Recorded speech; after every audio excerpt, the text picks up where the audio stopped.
Jésus leur dit, je suis la lumière du monde. Il ne marchera pas dans les ténèbres, mais il aura la lumière de la vie. Les ténèbres couvrent toute la face de la terre. Mais Allô, c'est votre frère Patrick Léco. Comme j'avais promis la fois passée que nous allons faire un enseignement sur et comment. Et nous allons prendre directement nos Bibles. Nous allons lire dans le livre de Luc, Luc chapitre 16, verset 25. Nous lisons au nom du Seigneur Jésus-Christ. Luc 16, verset 25. Abraham répondit, mon enfant, souviens-toi que tu as réussi tes biens pendant ta vie et que Lazare a eu des maux pendant la sienne. Maintenant, il est ici consolé et toi, tu souffres.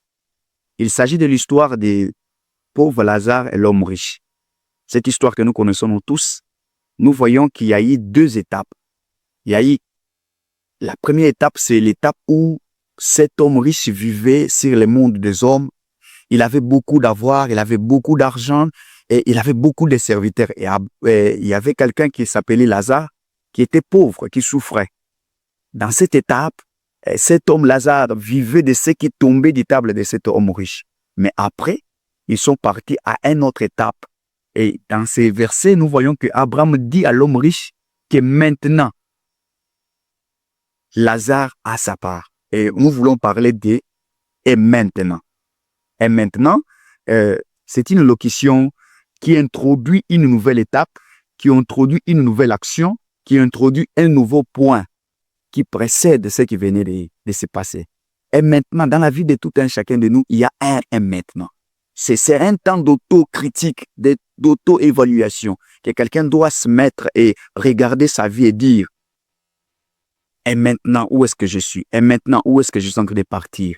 Je vais commencer avec une histoire, c'est l'histoire d'un homme, cet homme qui était un évangéliste, qui prêchait l'évangile.